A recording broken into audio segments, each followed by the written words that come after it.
इस क्वेश्चन में कहा गया है if the equation of the plane passing through the point 112 and perpendicular to the line made by these two planes is this plane, then 140 into c minus b plus a is equal to dash। पहले तो ये दोनों planes मिलके जो line बना रहे हैं उस लाइन के मैं डायरेक्शन रेशियो निकाल देता हूं, और वो लाइन क्योंकि हमारे प्लेन के परपेंडिकुलर है मतलब कि हमको अपने प्लेन के नॉर्मल के डायरेक्शन रेशियो मिल जाएंगे, और पॉइंट तो मेरे को पता ही है प्लेन के ऊपर का, तो मेरे को इक्वेशन ऑफ प्लेन बिल्कुल आसानी से मिल जाएगी। तो बस मेरे को वो लाइन जो कि इन दोनों प्लेन्स ने मिलके बनाई है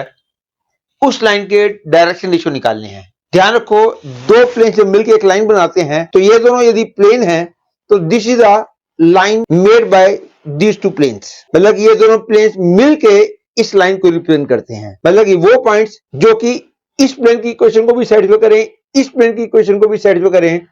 दोस पॉइंट्स फॉर्म ए लाइन।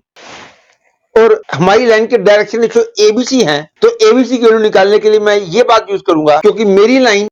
इस प्लेन में लाई करती है तो इस प्लेन का नॉर्मल इस लाइन के परपेंडिकुलर होगा, और दूसरी बात इस प्लेन का नॉर्मल भी इस लाइन के परपेंडिकुलर होगा। तो इस बात को यूज करके मैं इस लाइन के डायरेक्शन रेशियो निकाल लूंगा। और मेरी लाइन क्योंकि इस प्लेन में लाई करती है तो इस प्लेन का नॉर्मल के डायरेक्शन रेशियो है 1 1 माइनस 3 2, और मेरी लाइन का डायरेक्शन रेशियो है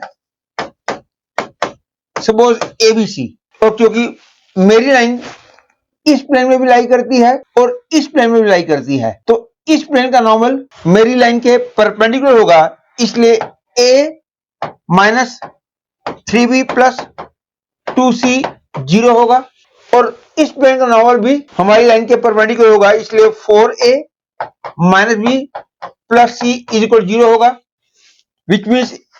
a upon minus b upon c upon a upon आएगा minus 3 plus 2, minus b upon आएगा 1 माइनस 8, c अपॉन आएगा minus 1 plus 12, that is a upon minus 1, b upon 7, c upon 11। मतलब कि हमारी line के direction ratio हो गया minus 1 7 11। तो क्योंकि हमारी लाइन इस प्लेन के परपेंडिकुलर है तो इस प्लेन का नॉर्मल भी हमारी लाइन के पैरेलल हो जाएगा, और क्योंकि हमारी लाइन के डायरेक्शन रेशियो माइनस 1 7 11 है तो हमारी लाइन क्योंकि गिवन प्लेन के परपेंडिकुलर है मतलब कि हमारी लाइन प्लेन के नॉर्मल के पैरेलल हो जाएगी, तो हमारे प्लेन के नॉर्मल के डायरेक्शन रेशियो भी माइनस 1 7 11 ले सकते हैं। तो इसका मतलब हो गया हमारा जो प्लेन है उस प्लेन के नॉर्मल के डायरेक्शन रेशियो हो गए माइनस 1 7 11, और हमारा प्लेन जो है 1 1 2 से होके जा रहा है, दैट इज 1 1 एंड 2। तो इक्वेशन ऑफ प्लेन हो जाएगी minus 1 into x minus 1 plus 7 into y minus 1 plus 11 into that is minus x